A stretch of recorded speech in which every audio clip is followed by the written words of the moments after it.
বাংলাদেশ আর ভারত দুটো প্রতিবেশী দেশ, কিন্তু ওদের রাস্তাঘাট, রেল, বন্দরের সিস্টেমগুলো কি আসলে একরকম নাকি অনেকটাই আলাদা? চলেন আজকে আমরা ঠিক এই জিনিসটা একটু ভেঙে দেখব। আমরা বোঝার চেষ্টা করব সেই ফ্রেমওয়ার্কটা যা দিয়ে এই দুটো দেশের বিশাল পরিবহন ব্যবস্থাকে তুলনা করা হয়, যে ব্যবস্থাগুলো আসলে তাদের অর্থনীতির একেবারে হার্টবিট। কিন্তু কথা হচ্ছে, এত বড় দুটো দেশের ইনফ্রাস্ট্রাকচার, এগুলোকে পাশাপাশি রেখে মাপা যায় কিভাবে? মানে এটা তো আর শুধু ম্যাপ দেখে বলে দেয়া যায় না, তাই না?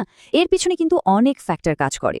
তো ঠিক কোন কোন জিনিস দেখে বোঝা যায় যে একটা দেশের রোড, রেল বা আকাশপথ কতটা এফিশিয়েন্ট? চলেন আজ সেটাই খুঁজে বের করি। তো চলেন একদম বেসিক থেকে শুরু করা যাক। মানে মাটি দিয়ে যা চলে, রাস্তা আর রেল লাইন, প্রতিদিন কোটি কোটি মানুষ আর হাজার হাজার টন জিনিসপত্র তো এগুলোর ওপর দিয়েই যায়।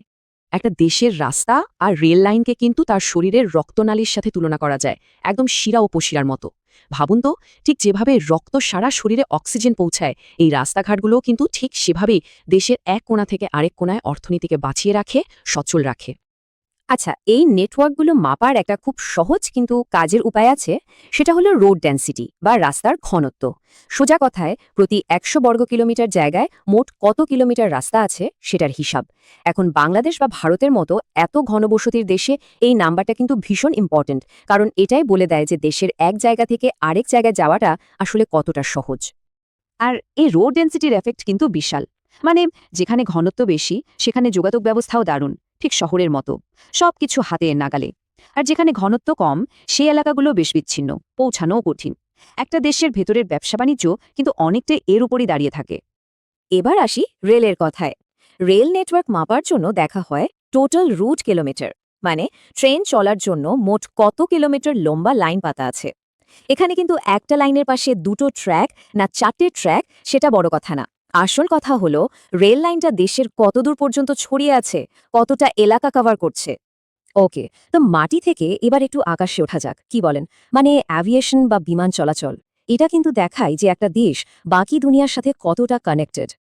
দেখুন, বিশেষজ্ঞরা কিন্তু শুধু এয়ারপোর্টের সংখ্যা গুনেই থেমে যান না, তারাই কোয়ালিটিও দেখেন। যেমন পাকা রানওয়ে আছে কয়টা এয়ারপোর্টে? কারণটা খুব সিম্পল। কংক্রিট বা পিচের শক্তপোক্ত রানওয়ে ছাড়া বড় বড় যে আধুনিক প্লেনগুলো আছে সেগুলো তো নামতেই পারবে না। একটা দেশের অ্যাভিয়েশন সেক্টরটা আসলে কতটা শক্তিশালী এটা বুঝতে হলে আরও কিছু জিনিস দেখতে হয়। শুধু এয়ারপোর্টের সংখ্যা জানলেই তো হবে না। বছরে কতজন প্যাসেঞ্জার যাতায়াত করছে, কি পরিমাণ মালামাল প্লেনে করে আনা নেওয়া হচ্ছে, এই সব ডেটা একসাথে করলেই কিন্তু আসল ছবিটা পরিষ্কার হয়। আচ্ছা, আকাশ থেকে এবার সোজা সমুদ্রে।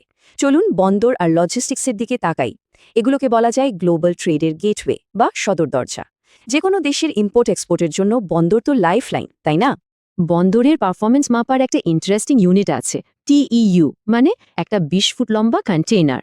আমরা বাইরে থেকে যা কিছুই কিনি না কেন, প্রায় সবই তো এই কন্টেইনারে করে আসে। সোজা হিসাব, একটা পোর্টের টিইইউ যত বেশি, বুঝতে হবে সেই দেশের ব্যবসা বাণিজ্য ততটাই জমজমাট। কিন্তু গল্পটা শুধু কন্টেনার গোনার মধ্যেই শেষ না। পুরো সাপ্লাই চেইনটা কতটা এফিশিয়েন্ট সেটাও তো দেখতে হবে। আর এটার জন্যই আছে লজিস্টিক্স পারফরমেন্স ইন্ডেক্স বা এলপিআই। এটাকে বলতে পারেন একটা দেশের ট্রেড রিপোর্ট কার্ড। মানে পণ্য আনা নেওয়া থেকে শুরু করে কাস্টমার পর্যন্ত পৌঁছানোর পুরো সিস্টেমটা কেমন চলছে সেটার একটা স্কোর। আর এই এলপিআই স্কোরটা কিন্তু শুধু একটা বিষয়ের উপর নির্ভর করে না। কাস্টমস ক্লিয়ারেন্স কতটা ফাস্ট, ইনফ্রাস্ট্রাকচার কেমন, পণ্য ট্র্যাকিং করা যায় কিনা, আর ঠিক সময় ডেলিভারি হচ্ছে কিনা, এই রকম মোট ৬টা জিনিস মিলিয়ে তৈরি হয় এই রিপোর্ট কার্ডটা। এর যে কোনো একটা জায়গায় ঘাটতি থাকলে কিন্তু পুরো ট্রেড সিস্টেমটাই ধাক্কা খায়। এতক্ষণ তো আমরা অনেক বড় বড় ইনফ্রাস্ট্রাকচার নিয়ে কথা বললাম, রাস্তা, রেল, পোর্ট। কিন্তু এবার চলুন একটু পার্সোনাল লেভেলে আসা যাক। মানে এই বিশাল সিস্টেমগুলো সাধারণ মানুষের প্রতিদিনের জীবনে, তাদের ডেইলি যাতায়াতে ঠিক কীরকম প্রভাব ফেলে? এত সব বড় বড় ডেটা দেখার পর মনে হতেই পারে যে আচ্ছা, প্রতিদিনের যাতায়াতের অভিজ্ঞতা আর এমন কি আলাদা হবে? কিন্তু বিশ্বাস করুন, পার্থক্যটা আসলেই মাথা ঘুরিয়ে দেওয়ার মতো। জাস্ট এই সংখ্যাটা দেখুন, ১৯ গুণ। হ্যাঁ, একদম ঠিক শুনেছেন, 19 টাইমস। শুধু এই একটা সংখ্যাই বলে দেয় ভারত আর বাংলাদেশের মানুষের ডেইলি যাতায়াতের অভিজ্ঞতার মধ্যে পার্থক্যটা ঠিক কতটা আকাশ-পাতাল। সার্ভে ডেটা যা বলছে সেটা হলো, ভারতে একজন মানুষকে প্রতিদিন কাজে বা অন্য কোথাও যেতে গড়ে যে দূরত্ব পার করতে হয় সেটা বাংলাদেশের মানুষের চেয়ে ১৯ গুণ বেশি।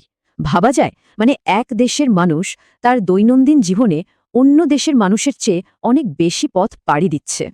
আর এই যে প্রতিদিনের ভোগান্তি বা স্বস্তির অভিজ্ঞতা, এটাকেও কিন্তু মাপা হয়। এর জন্য আছে ট্রাফিক ইন্ডেক্স। এটা কি করে? এটা দেখে যে যাতায়াতে কত সময় লাগছে, জ্যাম নিয়ে মানুষ কতটা বিরক্ত, কি পরিমাণ কার্বন ডাই অক্সাইড বেরোচ্ছে, এইসব মিলিয়ে একটা স্কোর তৈরি করে। ওকে, তো আমরা অনেকগুলো আলাদা আলাদা পয়েন্ট নিয়ে কথা বললাম। এবার চলেন সবগুলোকে একসাথে মিলিয়ে একটা বিগ পিকচার দেখি। এই যে এতগুলো ম্যাট্রিক্স, এগুলো একসাথে কি বলছে? আসলে প্রত্যেকটা ম্যাট্রিক এক একটা পাজলের টুকরোর মতো। এগুলোকে একসাথে জুড়লেই একটা দেশের ইকোনমিক ইঞ্জিনটা কেমন চলছে আর সারা বিশ্বের সাথে তার কানেকশনটা ঠিক কতটা স্ট্রং সেটার একটা পরিষ্কার ছবি পাওয়া যায়। এই ছোট ছোট মাপকাঠিগুলোই কিন্তু বড় অ্যানালাইসিসের ফাউন্ডেশন। এই টেবিলটা দেখুন, এটা পুরো আলোচনার একটা সামারি। খুব সহজ করে বললে, সড়ক আর রেল লাইন বলছে দেশের ভেতরের অর্থনীতি কতটা কানেক্টেড। অ্যাভিয়েশন বা বিমান চলাচল দেখাচ্ছে গ্লোবাল কানেক্টিভিটি। বন্দরগুলো বলে দিচ্ছে বিশ্ব বাণিজ্যে দেশের অবস্থানটা কোথায়। আর মানুষের ডেলি যাতায়াত, ওটা তো সরাসরি বলে দেয় শহরের কোয়ালিটি অফ লাইফ কেমন। শেষ করার আগে একটা প্রশ্ন মাথায় আসছে। এই দুটো দেশই তো দ্রুত এগিয়ে যাচ্ছে, ডেভেলপ করছে, তো ভবিষ্যতে তাদের ট্রান্সপোর্ট সিস্টেমের পথগুলো কি আরও আলাদা হয়ে যাবে, নাকি একে অপরের সাথে আরও জুড়ে যাবে? এই প্রশ্নের উত্তরের মধ্যেই হয়তো লুকিয়ে আছে এই পুরো অঞ্চলের ভবিষ্যৎ।